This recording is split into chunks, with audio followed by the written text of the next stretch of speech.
Who wants to make some sourdough bread? Okay, so what we're gonna do is we're going to get our starter when it's active at its peak. So this was about 2 hours, 12:30. 2 hours ago it was here, now it's here, it's over double. It's ready to use. If your starter's not super active, it might take a bit longer, but what we're gonna do, give it a smell. Yeah, that smells active. So what we're gonna do is we're gonna get a bowl with a kitchen scale and we're going to pour out 250 grams. I'm giving you the measurements to make 2 loaves. Cut the measurements in half if you only want to make 1 or if you're just starting out because it's easier to deal with. So I'm going to take this and I'm going to pour in my scale till it's at 250. I'm going to go get something to scrape the remainder of this out in my bowl.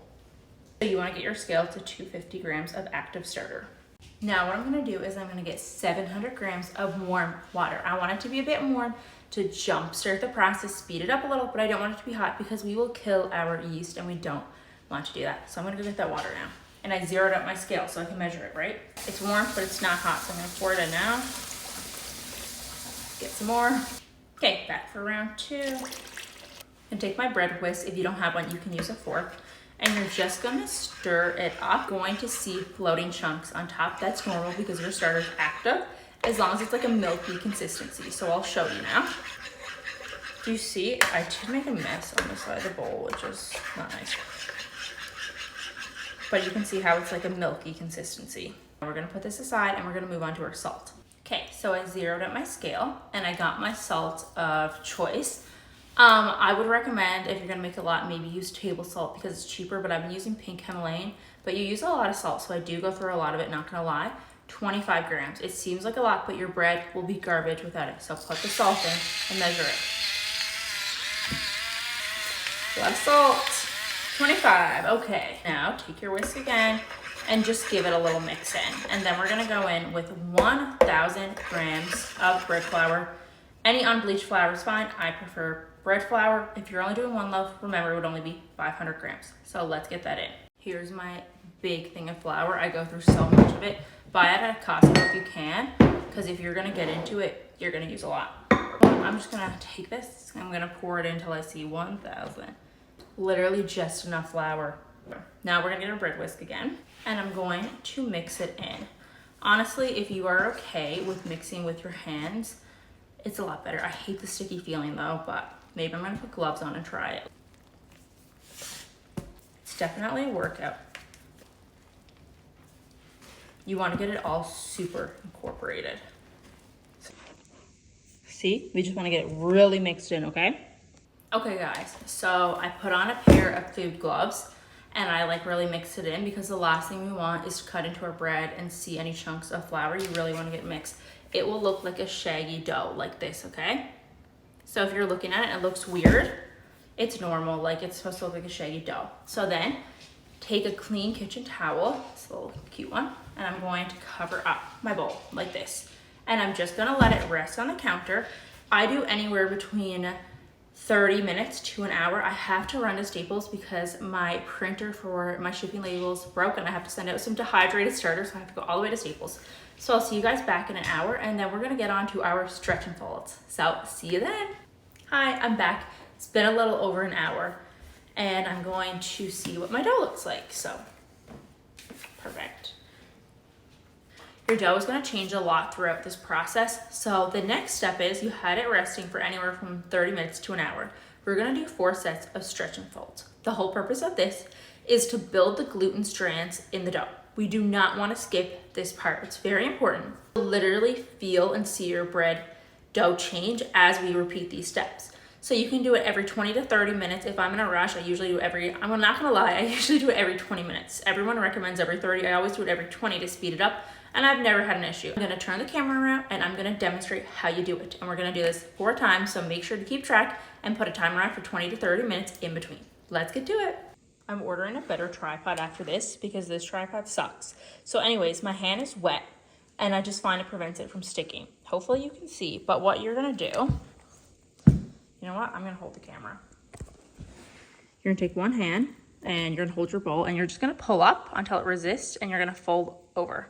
A little hard doing it without the other hand to hold the bowl, but I'm gonna take it, I'm gonna lift up and I'm gonna fold over when it resists. I'm gonna go around and I'm gonna do that a couple times lift, fold.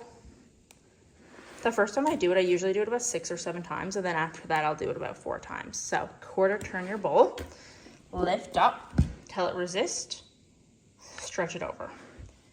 Then you're gonna cover it up and we're gonna come back in a half hour. Okay, we did our 4 sets of stretch and folds. Now we're gonna let this rest covered for 2 hours till we see about a 50 to 75% rise. Okay guys, I'm back with a voiceover here. So take your dough out and you really wanna work on stretching it out. I use flour so it doesn't stick. You can also use water and spray your hands. And I'm just getting out those bubbles there. And then what I'm gonna do is I'm gonna fold it up and I'm gonna tuck it into a tight ball. And the reason we're doing this is because we really wanna create tension on the top of our dough so it can maintain its shape as it bakes. So continue to shape it and create tension on that dough. It's a bit weird at first, but you will get used to it. Okay, now we want to let it bench rest for 20 minutes, so I'll leave it there for 20 minutes and then come back, flip it over. This time we are going to be a bit more gentle because it's going to remember the shape from before. So I'm going to flour her up again, and I'm going to repeat the same process to the other side. So you're going to stretch it out, and then you're going to fold it up into a ball, and we're going to do our shaping to create the tension on the surface of the dough, as you will see me do here. Just remember to be very careful as you don't want to rip your dough. I'm still working on perfecting my shaping, and I've never used the silicone mat before. I got it off Amazon because I was just so sick of my island constantly being filled with flour and sticky. So I'm getting the hang of this. It kind of sticks weird, but I think I'll definitely get used to it. I took my banneton and I coated it with flour because we don't want that to stick to the cloth. Or just take a bowl with parchment paper and flour, tip it upside down so it's seam side up, and then I'm gonna go get some cling wrap. And then I am going to pop her in the fridge overnight, and I'm gonna come back in the morning and we are going to get to baking this thing. Make sure it's covered up good so it doesn't dry out. Pop her in the fridge. See you tomorrow. Hey guys, I'm back. It is the very next day now. Just to give you a little recap, yesterday after we did our stretch and fold, we let it bulk ferment for 2 to 3 hours till we seen a 50 to 75% rise in the dough. When I got home and looked at it, my dough was big and bubbly and ready to come out. So I took it out. Remember, I was making 2 loaves, so I divided it into 2, and then I did my shaping, which you see. And then what I ended up doing was it went in the fridge overnight to cold proof in my banneton. If you don't have a banneton, you can honestly just use any bowl because I'm making 2 loaves. I only have 1 banneton, so one's in that, one's in a bowl, all fine. So I'm going to insert somewhere in this video a schedules for if you're someone, if you work 9 to 5 and you can't make your sourdough in the daytime, you want to do it between like the nighttime, the morning, and night again. I'm going to give you like a perfect timeline on how to do that, but I will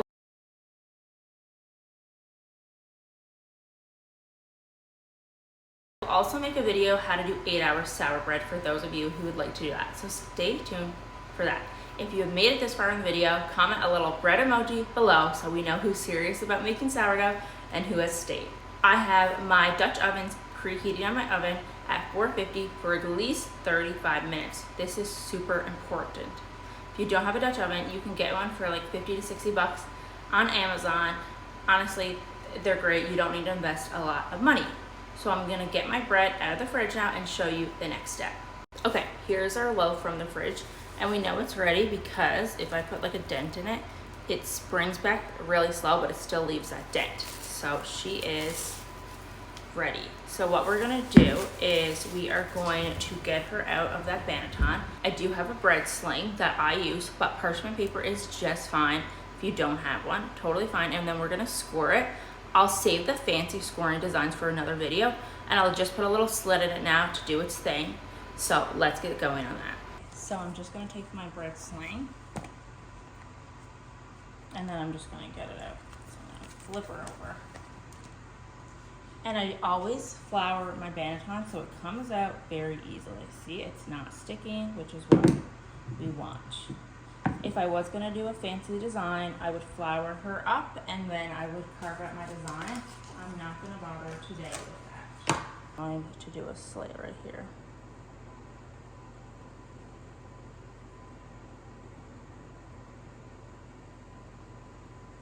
Okay, now let's get her in our preheated Dutch oven. Okay, this is the Dutch oven that I was gifted for Christmas. I do just have a regular one from Amazon too, which is awesome. So we're just gonna put the loaf in that. Keep gloves on, guys. It's so hot. This is where the bread sling comes really in handy. It's right here. Okay, I'm gonna put the cover back on and I'm going to pop her in the oven. I usually do about 25 minutes with the lid on and then about 20 minutes with the lid off, but I keep an eye on it because we don't want her to burn. My other Dutch oven, and the second loaf that I did, which I didn't show you on camera, was a chocolate Lindor loaf. I did a mini one the other day and it was honestly fabulous. I only have one bread sling, like I said, so this just goes in with the parchment paper. So you can see, did some scoring in her, and then I'm gonna pop them in and I'll be back. Obviously we need a coffee break. It's the morning and we're waiting for our bread to be done.